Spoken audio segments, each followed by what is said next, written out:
Rien ne nous arrêtera. J'achèverai ce que vous avez commencé.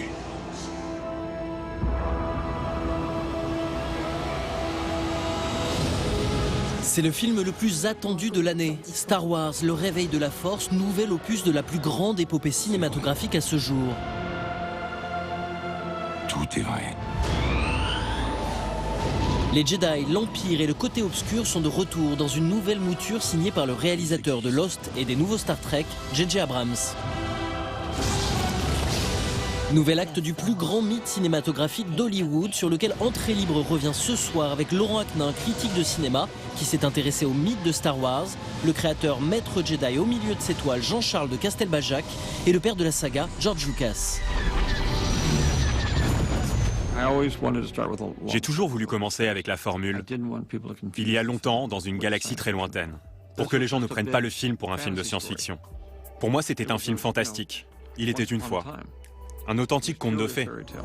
Fantasy pure, épopée mythique, Star Wars, saga aux 1000 emprunts littéraires et folkloriques est un succès planétaire qui a commencé en 77 avec son premier volet, Un Nouvel Espoir. Quand j'ai découvert cet univers-là, tout de suite j'ai eu une espèce de tsunami d'images, de choses antérieures. Par exemple, j'ai vu dans beaucoup de caractères ce qu'on appelle au Japon des ronins, qui sont des chevaliers errants. Donc j'ai tout de suite saisi une espèce d'empreinte du Japon. Une autre, c'était la table ronde. Et j'ai retrouvé un peu cette chronique d'un nouvel âge. Toujours cette priorité au droit chemin ou à la pureté, cette quête de pureté. C'est une histoire extrêmement classique, une histoire d'apprentissage d'un jeune homme qui va être pris pour partir à l'aventure sans qu'il s'y attende, vivre diverses épreuves. Your destiny lies along a different path from mine. The Force will be with you. Divers éléments appartenant à d'autres traditions très variables mais se mettaient en jeu. On peut passer par exemple du classique mythe oedipien jusqu'aux jumeaux cosmiques de la théogonie égyptienne, Isis et Osiris par exemple, si on pense à Luke et Léa, le mythe de la chevalerie, de l'animalité, on peut en décliner sur des dizaines et des dizaines. Toute une mythologie avec ses gentils, ses méchants, un monde cohérent peuplé de créatures extraterrestres et donc Petit 1, son héros. Dans ce genre d'histoire en particulier, le héros se retrouve toujours pris au piège, dans un endroit sans intérêt, perdu. C'est quelqu'un de très ordinaire qui va se retrouver embarqué dans une aventure. You must learn the ways of the Force if you're to come with me to Alderaan. Alderaan. Toute l'histoire tourne donc autour de son apprentissage, de comment il va prendre ses responsabilités. Ce type normal va se retrouver impliqué dans une guerre ou un conflit majeur qui va décider du destin du monde.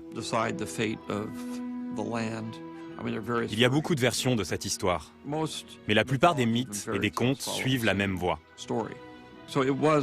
Il s'agissait donc de se nourrir de ces archétypes qui sont présents un peu partout dans le monde. I've been waiting for you, Obi-Wan. We meet again at last. Et qui dit héros dit méchant, Dark Vador, le symbole du mal, le père noir, l'opposé du héros.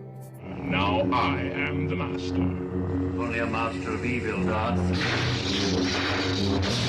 Mais Lucas, c'est aussi ce génie qui a su transformer le mythe de la princesse fragile pour l'adapter à son époque. She's here? Princess. Where is she? Princess, what's going on?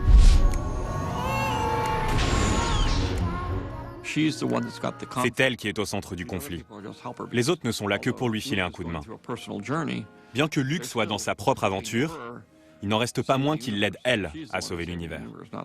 C'est elle qui sauve le monde, pas eux. J'aime cette idée qui change des archétypes habituels. Des personnages symboles, des emprunts historiques, mais aussi et surtout le projet du mythe, s'adresser au plus grand nombre, lui offrir des images pour accepter et comprendre son temps. C'est une planète en forme de boule à facettes, Star Wars. Parce qu'on a tous, dans ces fragments de petits morceaux de miroir, le reflet de nous-mêmes. Et dans le fragment de miroir qui est à côté, le reflet de quelqu'un qu'on aime. Donc, c'est la force de ce projet. Beaucoup de personnes ont dit, et c'est probablement vrai, que le succès de Star Wars est lié à sa sortie juste après la fin de la guerre du Vietnam, qui était une chose terrible, dont les gens avaient besoin de s'échapper. Nous avons réalisé combien les gens ont besoin de contes de fées, de ces films fantastiques pour se rassurer, se sentir meilleur et croire que les choses ne sont pas aussi terribles qu'elles le semblent.